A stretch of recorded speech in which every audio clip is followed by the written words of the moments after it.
Hello everyone, स्वागत है आप सबका commerce with Mona ma'am classes में।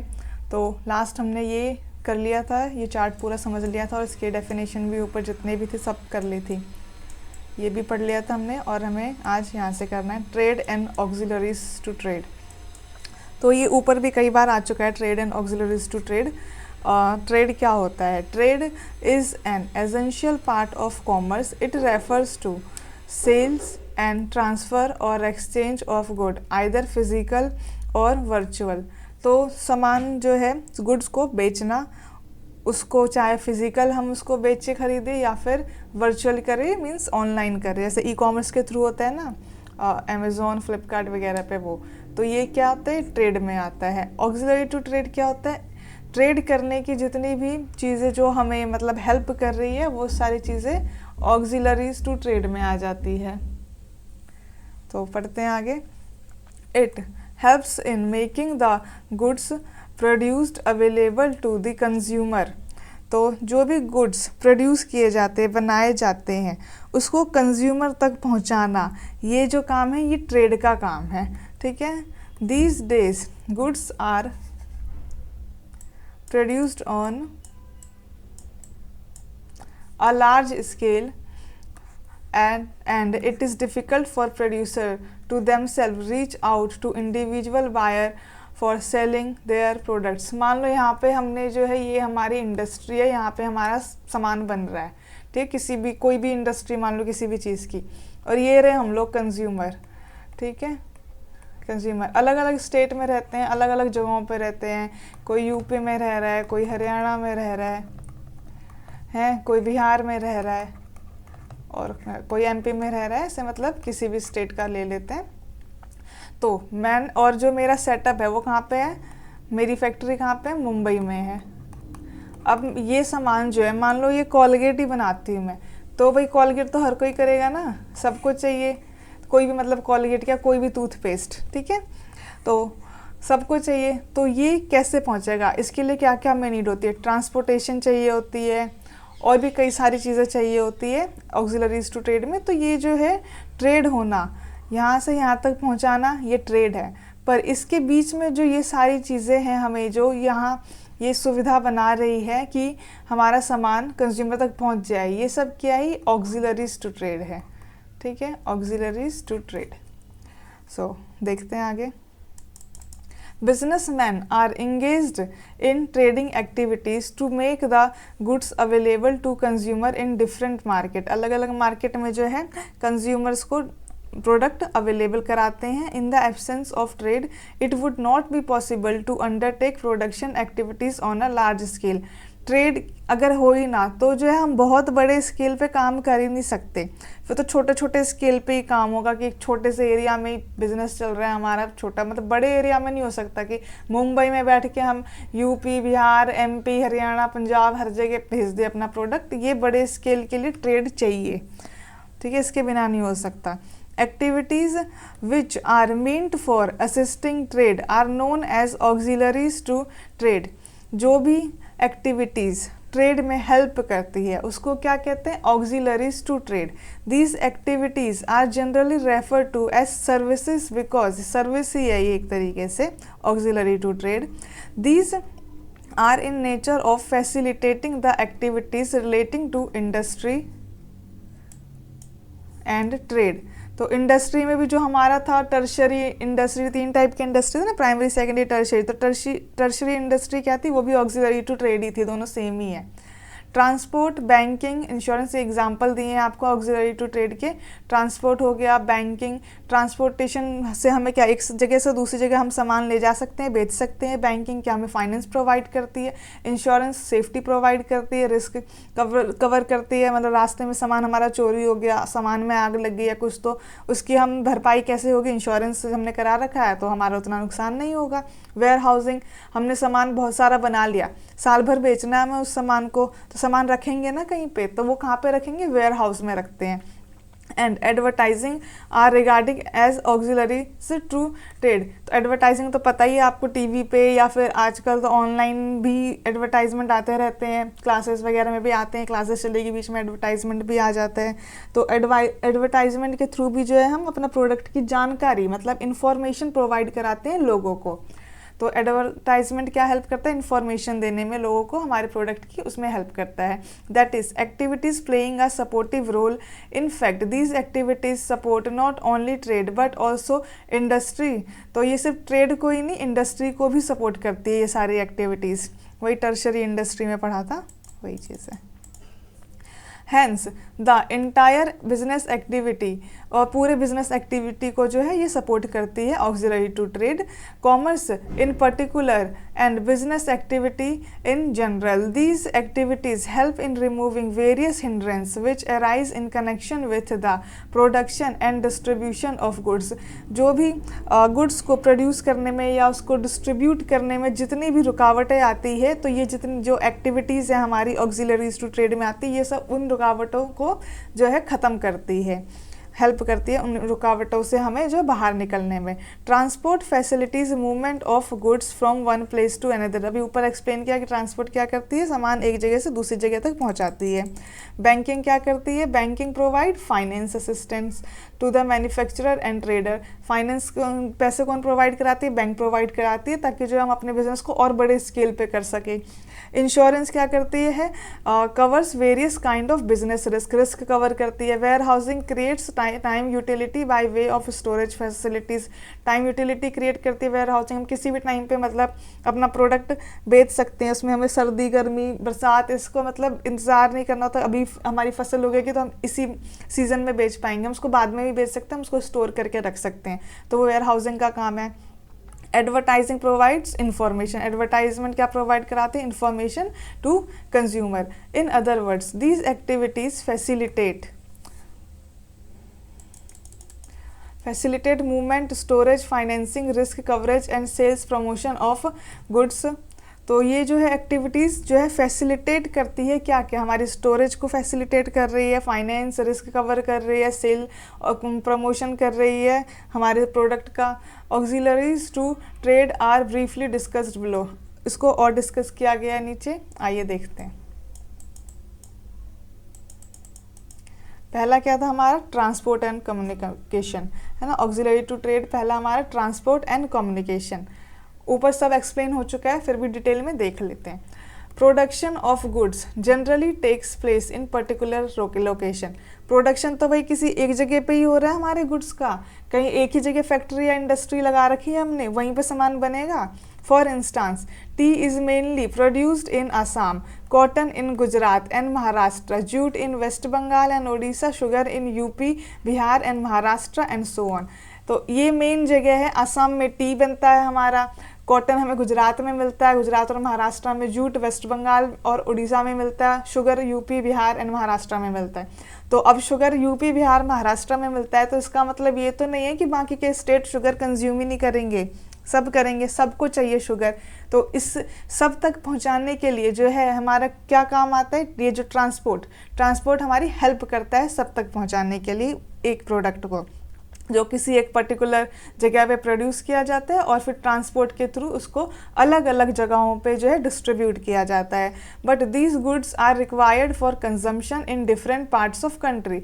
The obstacle of place is removed by transport through road से हमारा ट्रांसपोर्टेशन होता है, रेल मालगाड़ी सुना होगा, रेल के थ्रू होता है, कोस्टल शिपिंग होती है, ऑयल वगैरह की शिपिंग होती है ना, कोस्टल शिपिंग होती है, और भी कई तरीके की शिपिंग होती है।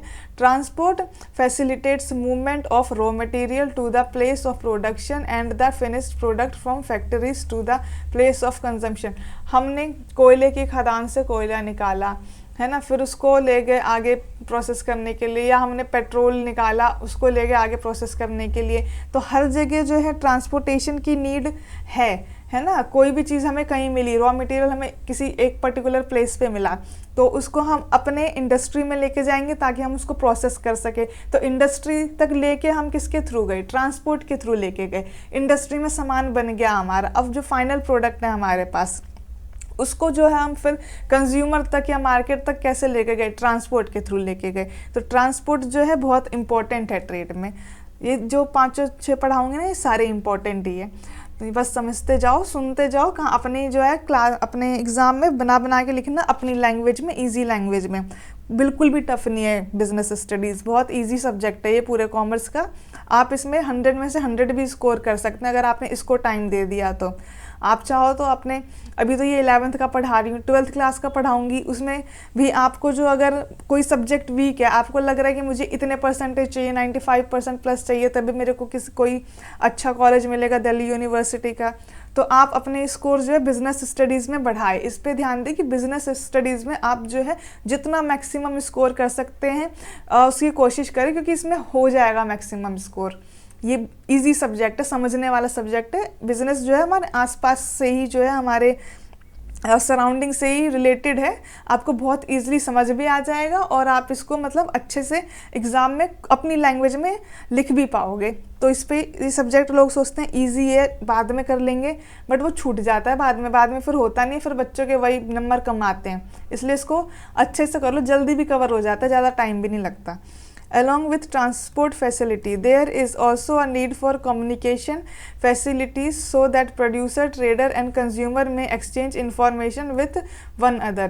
Transport तो कर लिया, communication facility भी तो नीड होती है। communication मतलब क्या, जैसे मान लो मेरे को अपना प्रोडक्ट यहाँ से उठवाना, पोर्ट पे देखो, पोर्ट पे जैसे है कोई प्रोडक्ट है मेरा, तो कंपनी वहाँ पे किसी दूसरी कंपनी के वहाँ पे शिप है या कुछ है, तो उसको मैं बोलूँगी, कॉल करके ही बोलूँगी ना, कम्युनिकेशन के थ्रू ही बोलेंगे उसको कि मेरा ये प्रोडक्ट है, इसको आप वहाँ से उठा के मेरे यहाँ तक भिजवा दीजिए। तो ये क्या, कम्युनिकेशन की नीड बहुत ज़रूरी है। दस, postal service and telephone facilities में ऑल्सो भी regarded as auxiliaries to business trade. तो पोस्टल और जो है हमारा टेलीफोन फैसिलिटीज़, ये भी है ऑक्सिलरी टू और ट्रेड में आता है। क्या क्या आ गया हमारा, ट्रांसपोर्ट आ गया, ट्रांसपोर्ट एंड कम्युनिकेशन, ये हमारा पहला पॉइंट हो गया। ओके, दूसरा पढ़ते हैं, बैंकिंग एंड फाइनेंस। अब हमें जो है अपने बिजनेस के लिए फाइनेंस चाहिए, पैसा चाहिए, तो वो कहाँ से मिलता है, बैंक से मिलता है। बिजनेस, घर में कैश इतना थोड़ी रहता है कि आप बिजनेस खोल लोगे, बैंक ही देगा ना finance. Business activities can not be undertaken unless funds are available for acquiring assets. हमें एसेट्स खरीदना है तो उसके लिए हमें फंड्स चाहिए, तो बिना फंड्स के तो हम बिजनेस कर ही नहीं सकते, खरीद ही नहीं सकते सामान, तो फंड की हमें बहुत ज़्यादा ज़रूरत है। Purchasing raw material and meeting other expensive, जितना भी खर्चा होता है हमें कुछ भी बिजनेस के लिए चाहिए, रॉ मटेरियल चाहिए, एसेट चाहिए, जो भी चाहिए, तो उसके लिए हमें पैसे की ज़रूरत होती है। Necessary funds can be obtained by businessman from a bank. तो बिजनेसमैन जो है अपना जो जितनी उसको फंड चाहिए वो कहाँ से लेता है, वो बैंक से लेता है। 10, banking helps business activities to overcome the problem of finance. तो जो है बैंक जो है हेल्प करती है बिजनेस एक्टिविटीज़ को फाइनेंस की प्रॉब्लम से बाहर निकलने के लिए। Commercial bank generally lend money for by providing overdraft. तो किस तरीके से ये जो है फाइनेंस प्रोवाइड कराती है बैंक, ओवरड्राफ्ट से या कैश क्रेडिट फैसिलिटीज़ से, लोन एंड एडवांसेस देके। तो ये जो है कुछ इनके तरीके हैं जिस तरीके से ये बैंक जो है फाइनेंस प्रोवाइड कराती है। Banks also undertake collection of checks, remittance of funds to different places, the discounting of bill on behalf of traders in foreign trade. Commercial banks help exporters in collecting money and from importers. Commercial bank also help promoters of companies to raise capital from the public. तो इसमें जो कुछ terms आए हैं ना, ये आपको बाद में एक्सप्लेन किया जाएगा अच्छे से, जैसे discounting of bills on behalf of traders, है ना, ये सब फॉरेन ट्रेड, ये सब बाद में आएगा, आपका एक एक टॉपिक आएगा, अभी ये आप याद कर लो। तो बैंक जो है हमें फाइनेंस प्रोवाइड कराती है। इंश्योरेंस, इंश्योरेंस क्या, हमारा रिस्क कवर करती है बिजनेस का, इसको देख लेते हैं। Insurance, business involves various type of risk, factory, building, machinery, furniture etc. must be protected against fire, theft and other risk. हमने बिज़नेस खोला, हमने बिज़नेस में फर्नीचर लगाया, मशीनें लगाई, हमारी बिल्डिंग है जिसमें हम बिज़नेस कर रहे हैं, तो इन सब का भी जो इन पे भी तो रिस्क रहता है। कभी मान लो हमारी कोई ऐसी गैस लीकेज की इंडस्ट्री है, गैस लीकेज नहीं, कोई गैस की इंडस्ट्री है, हमारे वर्कर है भाई, बीड़ी पीने वाले वर्कर है, अब वो उन्होंने लापरवाही कर दी तो आग लग गई, है ना, या रात को चोरी हो गई, या कुछ भी, मतलब ऐसा कुछ भी हो, तो उसके अगेंस्ट जो है हमें सेफ्टी कौन प्रोवाइड कराएगा? अगर हमने इंश्योरेंस करा रखा है तो हमारा जो है लॉस जो है वो कवर करेगी इंश्योरेंस कंपनी। फिर material and goods help in stock और in transit are subject to the risk of loss और डैमेज। या हमारा प्रोडक्ट है, हमारा गुड्स है, हम उसको ट्रांसपोर्ट कर रहे हैं, रास्ते में चोरी हो जाए या डैमेज हो जाए, कुछ भी हो जाए, तो इन सब को कौन कवर करेगा? इंश्योरेंस कंपनी कवर करेगी, जो भी हमारा अगर लॉस होता है तो। Employees are also required to be protected against the risk of accident and occupation hazard। बड़ी बड़ी कंपनियों में जो एम्प्लॉयज़ हैं उनका भी इंश्योरेंस कराया जाता है। भाई अगर कुछ एक्सीडेंट हो गया, एम्प्लॉय को कुछ हो गया, तो उसकी फैमिली भी तो प्रोटेक्ट रहनी चाहिए, तो उसके लिए भी इंश्योरेंस रहता है। Insurance provides protection in all such cases on payment of a nominal premium. तो भाई छोटा सा प्रीमियम लेती है इंश्योरेंस कंपनी, अगर कुछ हो जाता है तो फिर वो देती भी है इंश्योरेंस का पैसा, ताकि जो है आगे उनकी फैमिली सेफ रहे, या बिज़नेस में कोई लॉस हो गया है तो बिज़नेस उतना ना डूबे, बिज़नेस बच जाए, तो इंश्योरेंस कवरेज मिल जाता है। द अमाउंट ऑफ लॉस और damage and compensation for injury if any can be recovered from the insurance company. Okay, warehousing देख लेते हैं। वेयर हाउसिंग मतलब एक तरीके से क्या हो गया? स्टोरेज करना, सामान को स्टोर करके रखना। Usually goods are not sold और कंज्यूम्ड इमीडिएटली। अभी सामान बनाया, अभी के अभी तो बेचने नहीं पहुंच जाएंगे मार्केट में, स्टोर करके रखेंगे, धीरे धीरे सामान निकलेगा, कोई सामान हमें कहीं भेजना है, कोई सामान कहीं भेजना है, तो ये after production they are held in stock to make them available as and when required. तो जब सामान की ज़रूरत पड़ेगी, हमें लगेगा अब ये सामान हमें यहाँ पे भेजना है बेचने के लिए, तो हम उसको तब भेजेंगे, तब तक सामान कहाँ रहेगा? तब तक वो सामान जो है हम स्टोर करके वेयर हाउस में रखेंगे। बड़े बड़े वेयर हाउस बनाए जाते हैं कंपनियों द्वारा, गवर्नमेंट के भी होते हैं कई, तो वहाँ पे जो है सामान स्टोर करके रखा जाता है। प्याज का एग्जाम्पल ले लो, प्याज जो है एक बीच में हर साल जो है एक बारी प्याज महंगा हो जाता है, तो जब महंगा हो जाता है प्याज, तो गवर्नमेंट क्या करती है? अपने स्टॉक से, जो इन्होंने वेयर हाउस में स्टॉक करके रखा है, वहाँ से निकालती है प्याज, और फिर उसको देखा होगा आपने कई, वो ट्रक जैसा जो होता है छोटा छोटा सा, उसमें प्याज भर भर के रास्ते में बेच रहे होते हैं 5 किलो। और ये सब कहाँ से होते हैं? ये सब जो है स्टोर किया हुआ प्याज होता है ना, वही वाले प्याज होते हैं, जो कि फिर सस्ते दामों पे जनता को प्रोवाइड किए जाते हैं। Special arrangement must be made for the storage of goods to prevent loss or damage. Warehousing helps business firms to overcome the problem of storage and facilitates the availability of goods when needed. Prices are thereby maintained, और price भी इससे maintain हो जाता है। अब बहुत ज़्यादा प्याज महंगे हो जाते हैं, कई बारी सरकार क्या करते हैं, सस्ते रेटों पे अपने वेयर हाउस की प्याज निकाल देती है, धीरे धीरे प्याज वापस से कंट्रोल में आ जाता है उसका rate at a reasonable level through continuous supply of goods. ठीक है, एडवर्टाइजिंग एंड पब्लिक रिलेशन, ये पढ़ लेते हैं। There is an old saying, advertising is what you pay for and PR public relation is what you pray for. तो ये एक कहावत है।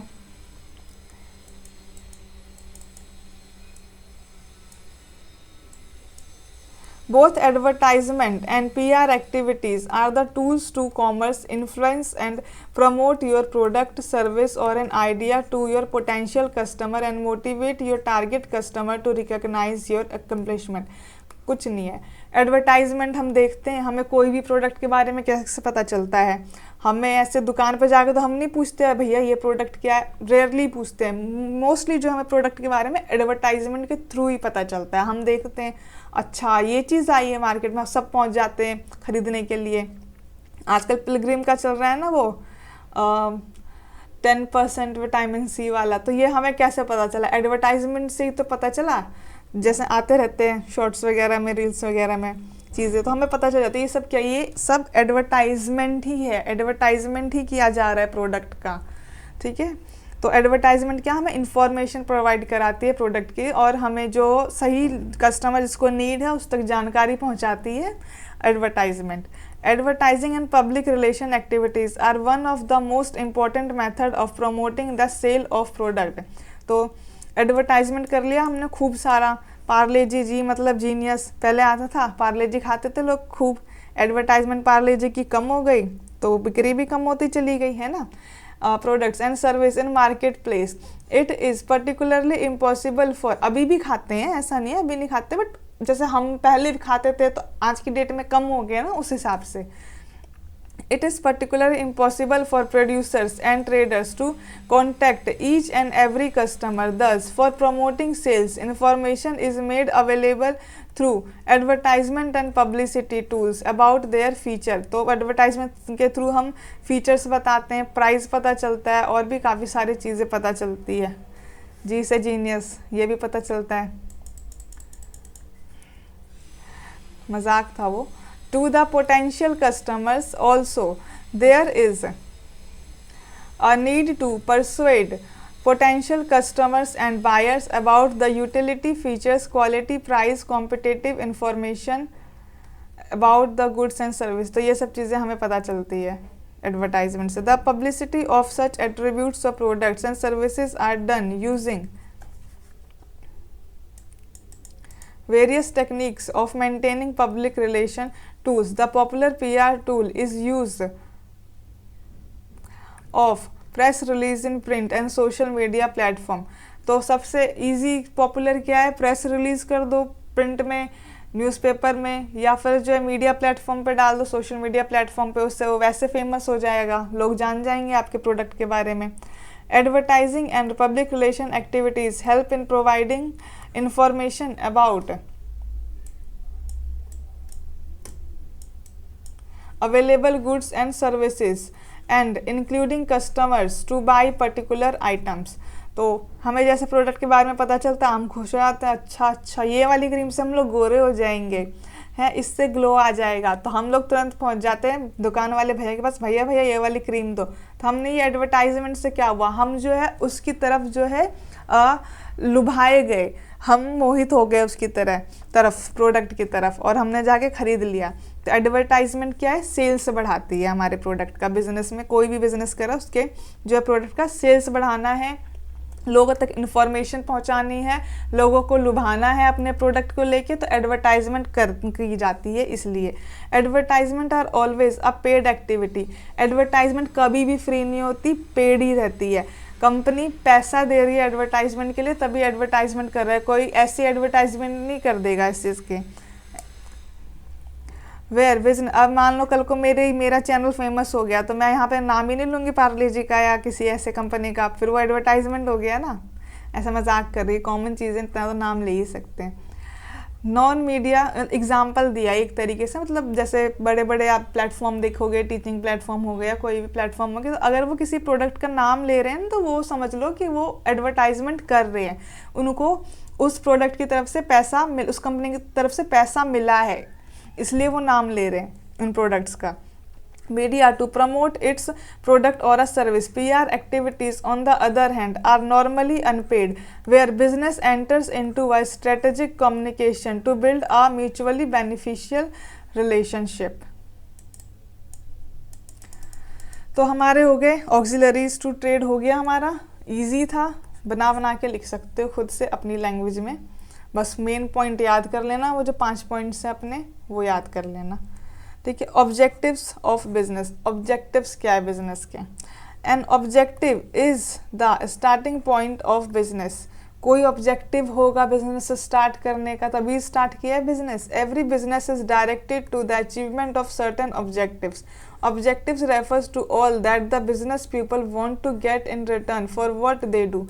हमें कुछ, हम जो काम कर रहे हैं उसके बदले हमें कुछ चाहिए। सिर्फ बिजनेस में नहीं, अगर मैं पढ़ाई कर रही हूँ या आप लोग पढ़ाई कर रहे हो, तो आपका ये ऑब्जेक्टिव है कि मुझे इतने परसेंटेज तक स्कोर करना है, तो ये क्या आपका ऑब्जेक्टिव है।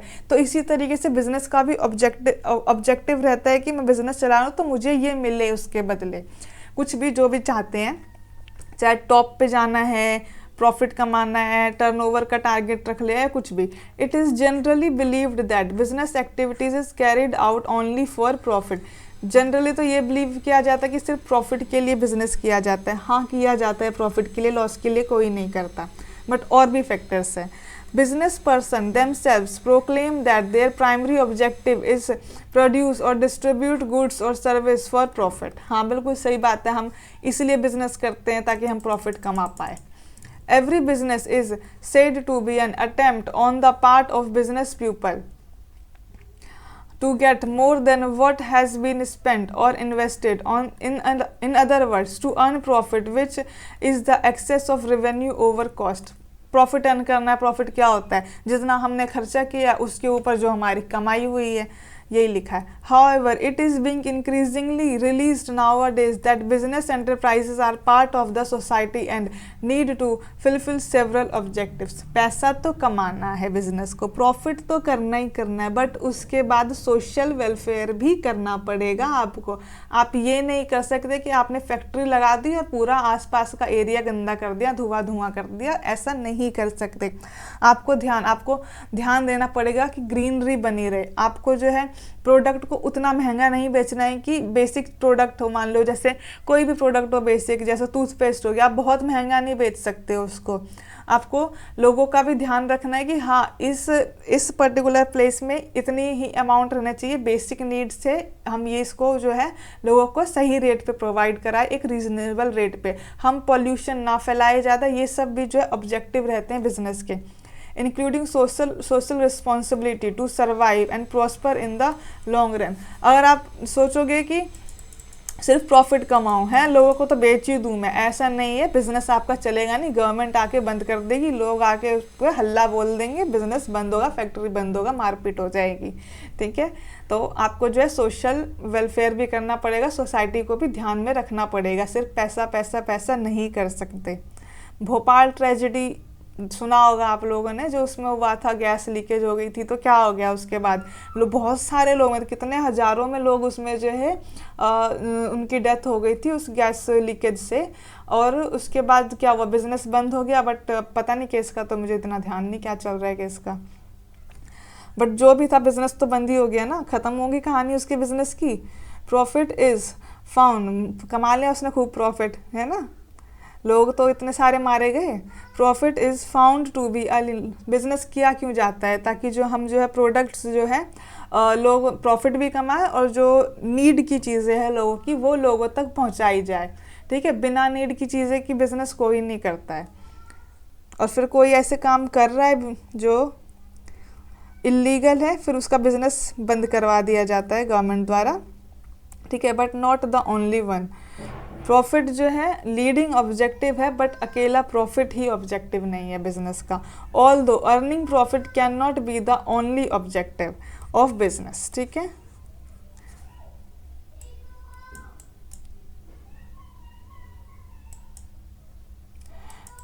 its importance cannot be ignored. Every business is an attempt to reap more than what has been invested, and profit is the excess of revenue over cost। Profit को हम इग्नोर नहीं कर सकते, प्रॉफिट नहीं, हमें तो समाज सेवा करना है। समाज सेवा नहीं करना, प्रॉफिट तो कमाना ही कमाना है, बट साथ में सोसाइटी को भी ध्यान में रखना है। पहला मोटिव प्रॉफिट ही है, पर लोगों को कुचल के प्रॉफिट नहीं कमाना, सबका ध्यान रखना है। ओके, बट कई बिजनेसमैन तो ऐसे काम करते हैं ना, देश को कुचल देते हैं, पैसा लेके भाग जाते हैं देश से, तो वो वैसा बिजनेस नहीं करना, फिर वो भागे ही रह जाते हैं, भगोड़े घोषित कर दिए जाते हैं। Profit may be regarded as an essential objective of business for various reasons. First, it is a source of income for business person. Profit जो है हमारा एसेंशियल ऑब्जेक्टिव क्यों माना जाता है? कई रीजंस की वजह से। पहला रीज़न क्या है? ये जो है सोर्स है, इनकम है हम बिजनेस पर्सन का, इनकम यहीं से आती है बिजनेस की, प्रॉफिट से ही आती है।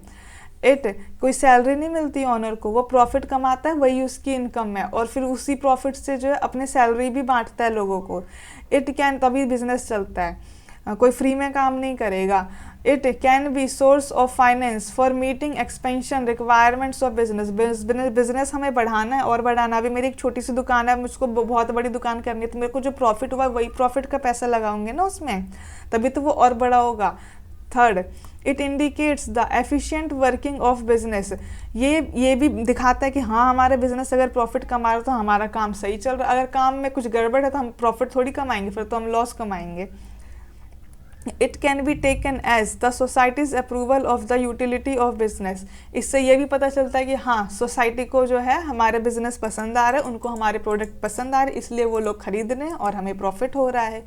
Fifth, it builds the reputation of a business enterprise. और ये जो है हमारी बिजनेस की जो है हमारी कंपनी की जो है रेपुटेशन भी बना रहा है। अगर प्रॉफिट हो रहा है तभी रेपुटेशन बन रही है, और लॉस हो रहा है तो रेपुटेशन तो खराब है, तभी तो कोई नहीं खरीद रहा प्रोडक्ट, है ना। तो रेपुटेशन बनाता है, प्रॉफिट की वजह से हमें पता चलता है कि हमारी यहाँ रेपुटेशन बन रही है और बनती जाती है। अगर प्रॉफिट है तो और लोग भी देखेंगे अरे इसको प्रॉफिट आ रही है, कुछ तो बात होगी इसके प्रोडक्ट में, चलो ट्राई करके देखते हैं। तो वो रेपुटेशन बढ़ेगी ना, तो उसके बाद वो बिजनेस और बढ़ता ही चला जाता है। However, too much emphasis on profit to the exclusion of other objectives can be dangerous for good business। सिर्फ प्रॉफिट पे आप ध्यान दोगे, बाकी सारे जो ऑब्जेक्टिव्स हटा दोगे, फैक्टर्स को हटा दोगे, तो ये क्या है, बिजनेस के लिए नुकसानदायक है। Obsessed with profit, business managers may neglect all other responsibilities towards customer, employees, investors and society at large। जो बिजनेस मैनेजर है वो ऑब्सेस्ड हो जाते हैं प्रॉफिट से, तो वो और जो अपने बाकी रिस्पॉन्सिबिलिटी है सोसाइटी को लेके हो गए, कस्टमर, एम्प्लॉयज़, इन्वेस्टर, सोसाइटी, सबको लेके जो वो उसको अगर नेग्लेक्ट करते हैं, तो ये सब जो डेंजरस चीज़ है बिजनेस के लिए। फिर बिजनेस ज़्यादा टाइम सर्वाइव नहीं कर पाएगी। They may even be inclined to exploit various section of society to earn immediate profit. कई बिजनेस क्या करते हैं, अपने एम्प्लॉयज़ रखे हैं, 8 घंटे की जगह आप उन्हें 16-16 घंटे काम करवा रहे हो, क्या होगा, एक टाइम के बाद एम्प्लॉय जो है छोड़ देगा। आप उसको भले ही आप 2 लाख की सैलरी दे दो, बट आप उसको 16, 17, 18 घंटे काम करा रहे हो, तो वो इंसान कमा किस लिए रहा है जब वो खर्च ही नहीं कर सकता उस पैसे को। किसके लिए कमा रहा है, फैमिली के लिए। कब तक कमाएगा, वो खुद ही मर जाएगा कमाते कमाते। अपना भी तो ध्यान रखेगा इंसान, उन पैसों को एंजॉय भी तो करे, उसके लिए भी तो टाइम मिले। तो आपको एम्प्लॉयज़ की तरफ भी तो आपकी रिस्पॉन्सिबिलिटी बनती है कि हाँ आपका एम्प्लॉय खुश रहे। तो कई बड़ी कंपनियां क्या करती है, कितने सारे एक्टिविटीज़ करवाती है ऑफिस में, बीच बीच में उनको वहाँ पे उनको खाना प्रोवाइड कराती है, जिम फैसिलिटी रखी है एम्प्लॉयज़ के लिए, एक फिक्स्ड आवर रहता है काम करने का। तो ये सब जो है एम्प्लॉयज़ की आपको देखभाल करनी पड़ेगी, अपने एम्प्लॉयज़ की भी। उनको आप ये सोचो कि मैं तो मालिक हूँ और मेरी मर्जी, मैं जितने घंटे काम कराऊँ पैसे तो दे ही रहा हूँ, ऐसा नहीं होता। सब पैसे इसलिए कमाते हैं ताकि वो अपनी लाइफ, अपनी फैमिली की लाइफ अच्छे से वो लोग जी पाए, ठीक है। This may result in the non cooperation और even opposition from the affected people against the malpractice of business enterprise. तो जो लोग अफेक्ट हुए हैं भाई, वो तो फिर कोऑपरेट करेंगे नहीं उस बिज़नेस के साथ, छोड़ देंगे बिज़नेस। और उनके अगेंस्ट जो भी, मतलब अगर आपने उनसे बहुत ज़्यादा काम करवा लिया और आप ऐसे रिस्ट्रिक्शन लगा रहे थे, केसेस वगैरह होंगे, वही सब बिज़नेस ज़्यादा टाइम चलेगा नहीं। फिर the enterprises might lose business and may be unable to earn profit. और धीरे धीरे क्या हो गया, बिजनेस खत्म, प्रॉफिट खत्म, कर लो profit. This is essential for its own survival and prosperity. तो प्रॉफिट के साथ हमारी जो भी सोशल रिस्पॉन्सिबिलिटी है, कस्टमर को लेके, एम्प्लॉयज़ की लेके, इन्वेस्टर, सोसाइटी, सबको लेके, उसको भी ध्यान में रखना बहुत ज़रूरी है बिजनेस को सर्वाइवल के लिए, उसकी प्रॉस्पेरिटी के लिए। ओके, आई थिंक आप लोगों को अच्छे से समझ में आ रहा होगा। अगर आपको कोई भी दिक्कत आ रही है मेरे पढ़ाने के तरीके में, तो आप कमेंट कर सकते हैं, बेहिचक आप कमेंट कीजिए। आपको जो मतलब बताना है, जो भी सजेशन देनी है, आप दे सकते हैं। अभी मैंने स्टार्ट ही किए हैं ये क्लासेस, मैं उस पर पूरा वर्क करूँगी, ठीक है। अभी मेरे को पीपीटी बनाने का एक्चुअली टाइम मिल नहीं रहा है, काफ़ी ज़्यादा मेरे को वर्कलोड हो रखा है, तो और मैंने सोचा था 10 दिन में ख़त्म करा दूँगी, बट वो पॉसिबल ही नहीं हो पा रहा है। तो जैसे मुझे टाइम मिलता है मैं क्लास ले लेती हूँ इस पे आके। Okay guys, so objective of business, objectives are needed in every area that influences the survival and prosperity of business. Okay, since a business has to balance a number of needs and goals, तो business को जो है कई सारे ज़रूरतें और goals को balance करके चलना पड़ता है। It requires multiple objectives, it can not follow only one objective and expect to achieve excellence. Business सिर्फ अपना एक ही ऑब्जेक्टिव फॉलो नहीं कर सकता और वही सिर्फ प्रॉफिट कमाने का ऑब्जेक्टिव रख के सोचे कि मैं जो है एक्सीलेंस अचीव कर लूँ, ऐसा पॉसिबल नहीं है। Objectives have to be specific in every area and sphere of business. Objective सबका अपना specific रहता है हर एक business area का। Objectives are enable the business to analyze their own performance and take step as necessary to improve their performance in future. Objectives जो भी रखे जाते हैं बिजनेस के, तो वो उनकी अपनी परफॉर्मेंस को एनालाइज करने के काम आता है। आगे चलते चलते रास्ता ना भटक जाए, सिर्फ प्रॉफिट ना करे, तो अपने ऑब्जेक्टिव्स पहले सेट किए जाते हैं। Some of these areas are described as follows. तो देख लेते हैं। Market standing, marinating goodwill and reputation of one's business is paramount to succeed and prosper. It helps in forming a distinct identity in the market and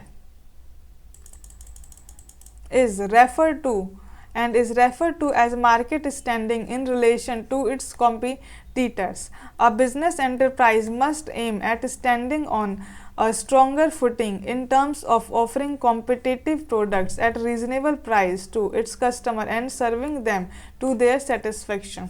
तो market standing भाई reputed होगी अगर goodwill अच्छा है। गुडविल मतलब वही होता है कि इमेज अच्छी हो मार्केट की, अपनी कंपनी की, तो मार्केट में तो इमेज अच्छी हो कंपनी की, मार्केट में गुडविल कहते हैं इसको, ठीक है। तो गुडविल बनाना, रेपुटेशन बनाना, अपने बिजनेस की टॉप पे पहुंचाना, ये सब जो ऑब्जेक्टिव ही होता है बिजनेस का। और ये जो हमें क्या, और जो हम इसमें ये भी ध्यान रखते हैं कि जो है हमारा जो भी प्रोडक्ट है वो उसका प्राइस रीजनेबल रहे, मतलब हमें ना लॉस हो और प्रॉफिट हो, बट इतना भी ना हो कि लोग खरीद ही ना पाए, सिर्फ लाइट पर्सन से खरीदे, तो इतना भी नहीं होना चाहिए। बेसिक चीज़ें सबको मिलनी चाहिए, तो इन सब चीज़ों का ध्यान रखना पड़ता है। तो मार्केट स्टैंडिंग बनती है, इससे रेपुटेशन बनती है। Innovation is central to the growth of any business enterprise. It helps business to scale up and give competitive edge to the enterprise in the market. तो इनोवेशन बहुत ज़रूरी है बिजनेस के लिए, कॉम्पिटिटिव रहने के लिए, अदर कॉम्पिटिशन से जो बाकी हमारे कॉम्पिटिटर्स हैं उनसे आगे रहने के लिए, अपने बिजनेस को आगे रखने के लिए इनोवेशन ज़रूरत है। Innovation is defined as an introduction of new ideas, नए आइडियाज़ लाना, नई मशीनरी लगाना, है ना। जैसे कोलगेट आप जो है पुराने देखना, उस पर किस तरीके के डब्बे में आता था वो पाउडर जैसा, फिर धीरे धीरे उसका जो है पेस्ट आने लग गया, पेस्ट के भी डिज़ाइन चेंज होने लग गए, उसमें भी कई मैक्स वाला आ गया एक, फिर नमक वाला आया था, क्या आपके कोलगेट में नमक है ना। तो ऐसे मतलब ये लोग जो है अपने आप को इनोवेट करते रहते हैं, नए नए आइडियाज़ लाते रहते हैं, और ये बहुत ज़रूरी है। सिर्फ एक ही पे स्टक हो जाओगे फिर बिजनेस रुक जाएगा। नए नए आइडियाज़ बहुत ज़रूरी है, इनोवेशन बहुत ज़रूरी है बिजनेस को चलाते रहने के लिए लॉन्ग रन में। Method in the way something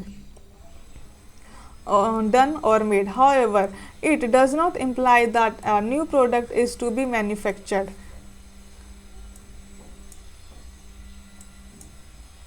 Any modification, तो मतलब ये नहीं कि कोलगेट कोई नया प्रोडक्ट बना रहा है, बना तो वो टूथपेस्ट ही रहा है, बट अलग अलग टाइप के मॉडिफाई कर करके बनाता जा रहा है। एक आयुर्वेदिक वाला भी आया था ना ऐसा कुछ, तो ये सब मॉडिफिकेशन ही तो है, उसी में मॉडिफाई करता जा रहा है, प्रमोट करता जा रहा है और चलता जा रहा है उसका बिजनेस अच्छा खासा। In the existing product to enhance its, purple वाला भी आ गया Colgate, enhance its operation also denotes innovativeness. There are two kinds of innovation in every business. दो टाइप की इनोवेशन होती है। पहली इनोवेशन इन प्रोडक्ट और सर्विस, या तो हम अपने प्रोडक्ट को मॉडिफाई करें, इनोवेट करें, अपने सर्विस को मॉडिफाई करें, इनोवेट करें। दूसरा innovation in various skills and activities needed to supply product and service. दूसरा हम जो है अपनी एक्टिविटीज़, स्किल्स, मशीनरी या उस प्रोडक्ट को सप्लाई करने की सर्विसेज में जो है उसमें इनोवेशन करें। No business enterprise can flourish in a competitive world without innovation. Innovation नहीं करते रहोगे, चेंजेस नहीं लाते रहोगे, अपने मॉडिफाई नहीं करोगे, तो बिजनेस रुक जाएगा, आगे नहीं बढ़ पाएगा, नए नए कॉम्पिटिटर आ जाएंगे, आगे बढ़ जाएंगे। Therefore innovation become an important objective. तो इनोवेशन भी है एक इम्पॉर्टेंट ऑब्जेक्टिव है बिजनेस का। Third, productivity. Productivity is ascertained by comparing the value of output with the value of inputs.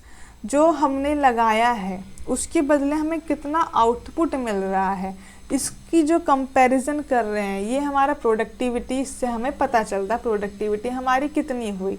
It is used as a measure of efficiency in order to ensure continuous survival and progress. Every enterprises must aim at greater productivity through the best use of available resources. मेरे पास जितना सामान है उससे मैं कितना maximise मतलब profit earn कर लूँ, ऐसा प्रोडक्ट बना दूँ कि जो है लोग खरीदे। कम सामान में ज़्यादा आउटपुट, कम इनपुट में कितना ज़्यादा आउटपुट हमें मिला, हमने अचीव किया, उसको कहते हैं प्रोडक्टिविटी। ठीक है।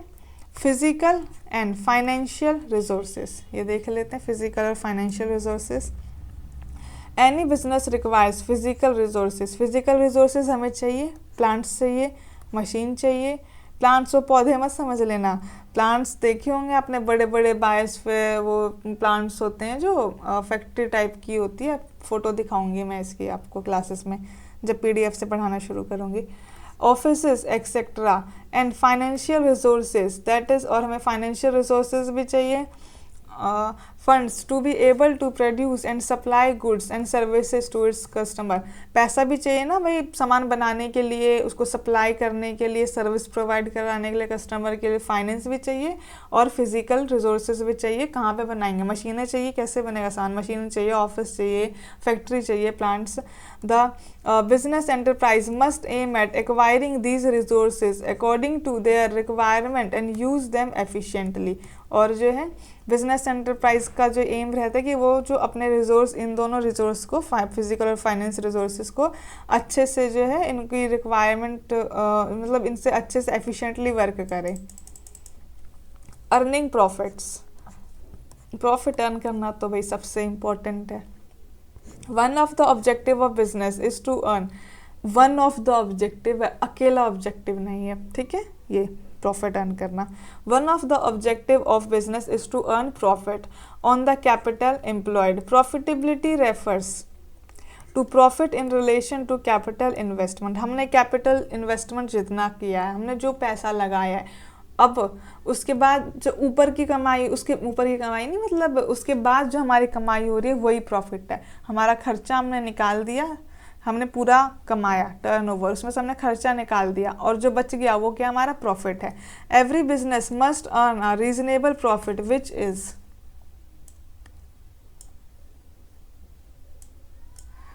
So important for its survival and growth. तो भाई हर बिजनेस को इतना प्रॉफिट कमाए कि वो बिजनेस चल पाए, अपने एम्प्लॉयमेंट्स की एम्प्लॉयज़ की पेमेंट कर पाए, अपना जो भी खर्चा है निकल पाए, अपना प्रॉफिट कमा पाए, अपना इनकम भी हो जाए, है ना। तो इतना तो कमाई होनी चाहिए बिजनेस से। सोशल रिस्पॉन्सिबिलिटी, ये भी इम्पॉर्टेंट है। Social responsibility, social responsibility refers to the obligation of business firms to contribute resources for solving social problems and work in a socially desirable manner। तो सोशल रिस्पॉन्सिबिलिटी बहुत ज़रूरत है। हम अपने वातावरण को गंदा नहीं कर सकते इतना ज़्यादा कि लोग ही मरना शुरू हो जाए। तो हमारी सोशल रिस्पॉन्सिबिलिटी है, हम हर एक चीज़ का ध्यान रखें, इन्वायरमेंट का, हमारे एम्प्लॉयज़ का, हमारे कंज्यूमर्स का, सबका ध्यान रखें। हम कोलगेट के नाम पे उसमें जहर बेचना नहीं शुरू कर देंगे, है ना। सब चीज़ों का ध्यान रखना, सोशल रिस्पॉन्सिबिलिटी भी हमारी ऑब्जेक्टिव है। बिजनेस रिस्क, अब ये इस चैप्टर का लास्ट है, बिजनेस रिस्क। अब रिस्क के बारे में जान लेते हैं। सो रिस्क के बारे में अगली क्लास में करेंगे, काफ़ी लंबी क्लास हो जाएगी, नहीं तो आप लोगों को भी देखने में फिर आफत लगेगी, है ना। ठीक है, तो गाइज इसकी मैं अगली क्लास लूँगी, वो मुश्किल से आधे घंटे की, मतलब इतने ही ड्यूरेशन की होगी जितनी ये क्लास है, या इससे कम ड्यूरेशन की होगी। सो अच्छे से आप लोग देखना, इस क्लास को सुनना, अच्छे से ध्यान से सुनना है, बस कुछ नहीं करना, कुछ नोट नहीं करना, बस सुनते जाना है। ओके गाइस, सो ख़त्म करते हैं आज की class. Thank you, have a good day.